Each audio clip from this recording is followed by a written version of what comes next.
Good afternoon. When making decisions on pay as your Prime Minister, I have a responsibility to be fair. Fair to public sector workers who do so much in the service of our country, but also fair to taxpayers who ultimately fund our public services. And the best way we found of making fair decisions about public sector pay are the independent pay review bodies. They were called for by the unions themselves, and for over 4 decades, they have been the independent arbiters of what is fair and responsible. Those bodies have considered a range of evidence about where to set this year's pay, and their recommendations to government are for public sector pay rises to go up by a significant amount. Now, clearly, this will cost all of you, as taxpayers, more than we had budgeted for. That's why the decision has been difficult and why it has taken time to decide the right course of action. I can confirm today that we are accepting the headline recommendations of the pay review bodies in full. But we will not fund them by borrowing more or increasing your taxes. It would not be right to increase taxes on everyone to pay some people more, particularly when household budgets are so tight. Neither would it be right to pay for them by higher borrowing, because higher borrowing simply makes inflation worse. Instead, because we only have a fixed pot of money to spend from, that means government departments have had to find savings and efficiencies elsewhere in order to prioritise paying public sector workers more. Now, there's a clear message here.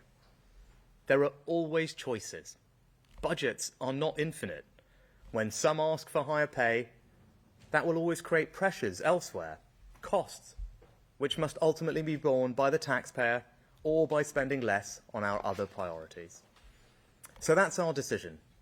And having honoured the independent pay review process, I urge all union leaders to accept these pay offers and call off their strikes. Already, earlier this year, the NHS Staff Council, representing over half a dozen unions and over 1 million NHS workers, made a significant decision and voted to accept our pay offer and suspend strikes. I'm grateful to them and their members. And today, in response to the news of our decision, I'm pleased to say we've had another major breakthrough. All teaching unions have just announced that they're suspending all planned strikes immediately. Teachers will return to the classroom. Disruption to our children's education will end. And the unions have themselves confirmed that this pay offer is properly funded. And so they're recommending to their members an end to the entire dispute. So it is now clear, momentum across our public services is shifting. The vast majority who just want to get on with their life's calling of serving others are now returning to work. And in that spirit, I want to address those yet to do so. Now that we've honoured the independent pay recommendations, I implore you, do the right thing and know when to say yes. In particular, for doctors and consultants, I would say this. We have a national mission for all of us to make the NHS strong again. The government has not only made today's decision on pay, we've backed the NHS with record funding, delivered the first ever fully funded long-term workforce plan, and met the BMA's #1 ask of government with a pensions tax cut worth £1 billion. So we should all ask ourselves, whether union leaders or indeed political leaders, how can it be right to continue disruptive industrial action? Not least because these strikes lead to tens of thousands of appointments being cancelled every single day, and waiting lists going up, not down.